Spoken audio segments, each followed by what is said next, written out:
Hello students, welcome to our channel. Students, today we shall do direct and indirect narration.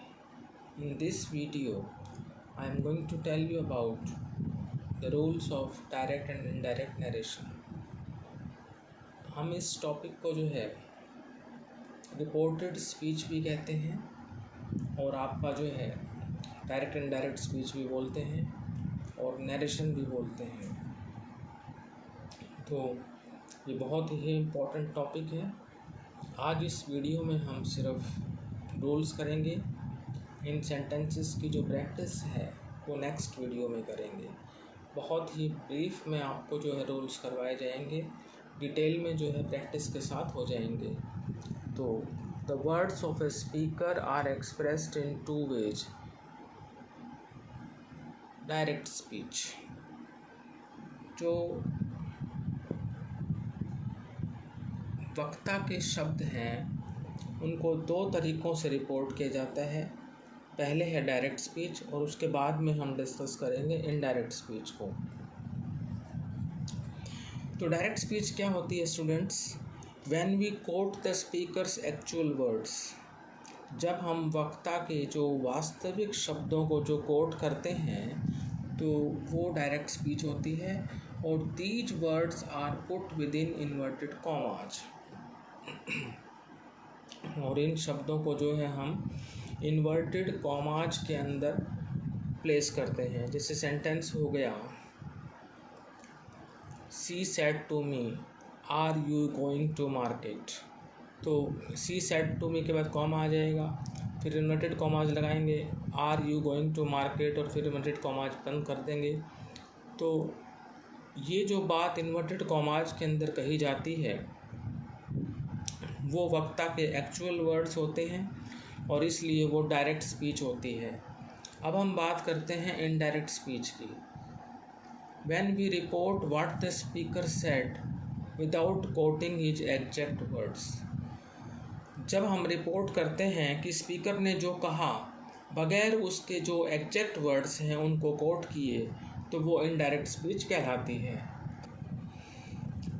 Indirect speech में हम क्या करते हैं, said to को जैसे मान लो हमने टोल्ड में चेंज कर दिया, आस्क्ड में चेंज कर दिया, और ये फिर हम सेंटेंसेस की टाइप्स के हिसाब से चेंज करते हैं। जैसे मान लो सेंटेंस असर्टिव है, आपका इंटरोगेटिव है, आपका इम्पेरेटिव है, आपका एक्सक्लेमेटरी है, इसके हिसाब से हम ये चेंज करते हैं जो मैं आपको आगे बताऊंगा। तो आपको सिर्फ इतना याद रखना है, when we report what the speaker said without quoting his exact words, तो वो आपका इनडायरेक्ट स्पीच होता है। अब चलते हैं आगे। While changing direct speech into indirect speech, candidate must remember the following rules. जब हम डायरेक्ट स्पीच को इनडायरेक्ट स्पीच में चेंज करते हैं तो जो कैंडिडेट है उसको जो है निम्नलिखित नियमों का ध्यान रखना चाहिए। सबसे पहले बात करते हैं, if the reporting verb is in the present और future tense, the tense of the reported speech does not change. तो यदि जो आपका जो रिपोर्टिंग वर्ब है वो प्रेजेंट में है या फ्यूचर में है तो रिपोर्टेड स्पीच के टेंस चेंज नहीं होंगे। यानी रिपोर्टेड स्पीच होती है जो इन्वर्टेड कॉमाज के अंदर होती है, उसमें हम टेंस चेंज नहीं करेंगे यदि रिपोर्टिंग वर्ब हमारा प्रेजेंट या फ्यूचर टेंस में है। यदि रिपोर्टिंग वर्ब वर्तमान काल या भविष्य काल में है तो हम रिपोर्टेड स्पीच के टेंस में कोई चेंज नहीं करेंगे, कोई परिवर्तन नहीं होगा।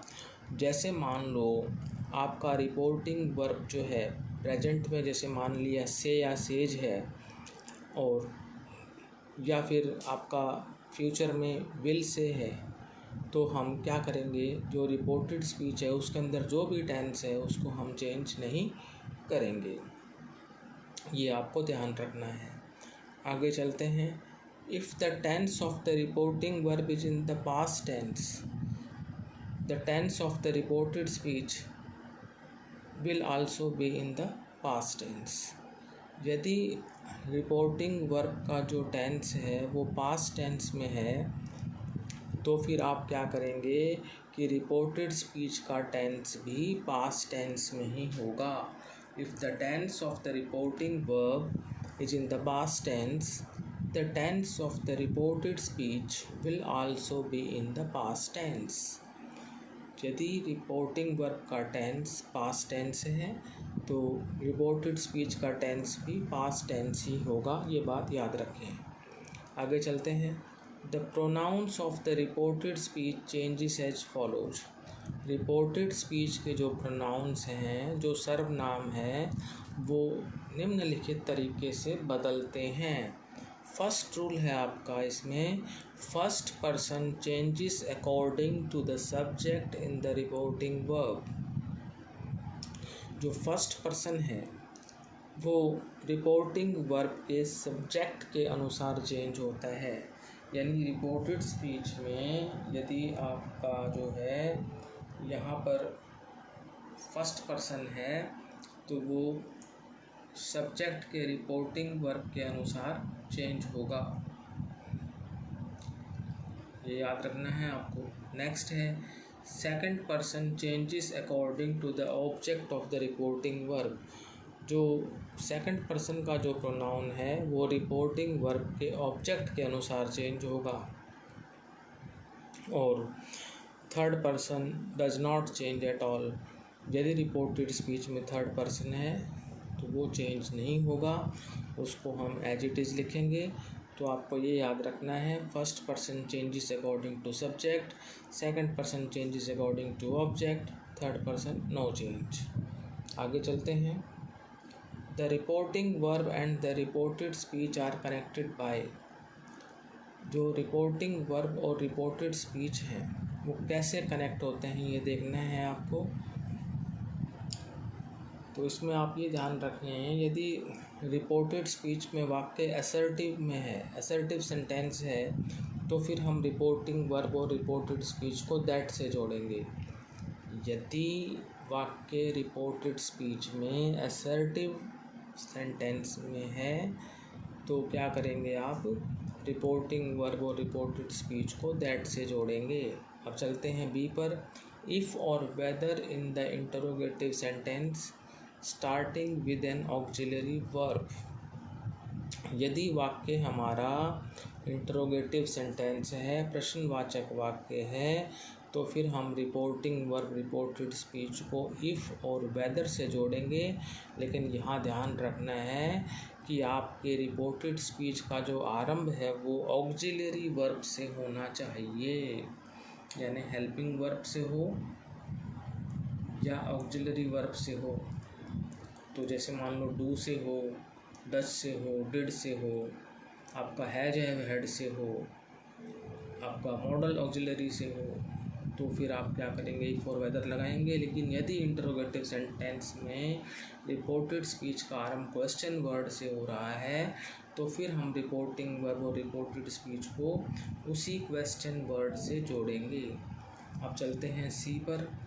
By two in the imperative sentence. अगर वाक्य इम्पेरेटिव है, निर्देशात्मक है, तो हम रिपोर्टिंग वर्ब और रिपोर्टेड स्पीच को टू से जोड़ेंगे। और लास्ट है D, by that in the exclamatory sentence. और यदि वाक्य जो है एक्सक्लेमेटरी है तो फिर हम क्या करेंगे, रिपोर्टिंग वर्ब और रिपोर्टेड स्पीच को दैट से जोड़ेंगे। तो याद रखें, असर्टिव सेंटेंस में दैट से, इंटरोगेटिव सेंटेंस में इफ़ और वेदर से, यदि हेल्पिंग वर्ब या ऑक्सिलरी वर्ब से स्टार्ट हो और क्वेश्चन वर्ड से स्टार्ट हो तो उसी क्वेश्चन वर्ड से जोड़ेंगे। इम्पेरेटिव सेंटेंस में टू से जोड़ेंगे रिपोर्टिंग वर्ब रिपोर्टेड स्पीच को, और एक्सक्लेमेटरी सेंटेंस में दैट से जोड़ेंगे। अब आगे चलते हैं। The tense of the reported speech does not change even if the reporting verb is in the past tense. Reported speech का टेंस चेंज नहीं होगा even if the reporting verb is in the past tense. यदि जो reporting verb है वो past tense में है तो भी वो किस स्थिति में चेंज नहीं होगा, रिपोर्टेड स्पीच का टेंस, यदि रिपोर्टेड स्पीच में यूनिवर्सल ट्रूथ या कोई हैबिट हो तो, यानी सार्वभौमिक सत्य के लिए और आदत के लिए जो है हम रिपोर्टेड स्पीच में टेंस चेंज नहीं करेंगे। भले ही रिपोर्टिंग वर्ब पास्ट टेंस में हो, ये बात याद रखनी है। आगे चलते हैं। से, सेज और said in the reporting verb changes into tell, tells और told if there is an object in the reporting verb, otherwise it remains the same.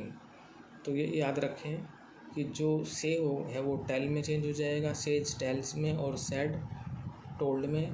और कब चेंज होंगे? If there is an object in the reporting verb, यदि reporting verb में object है, जैसे मान लो मी है, हिम है, हर है, देम है, तो ऑब्जेक्ट आ जाए रिपोर्टिंग वर्ब में, तो फिर हम क्या करेंगे? से को टेल में, सेज को टेल्स में और सेड को टोल्ड में चेंज करेंगे। यदि मान लो ऑब्जेक्ट नहीं है तो ये सेम रहेगा, तो ये लिख रखा है otherwise it remains the same का मतलब है कि यदि रिपोर्टिंग वर्ब में ऑब्जेक्ट ना हो तो फिर से का से ही रहेगा, सेज का सेज ही रहेगा और सेड का सेड ही रहेगा। आगे चलते हैं। Say, says, said changes as follows. Say, says और सेड को हम इस प्रकार से चेंज करेंगे।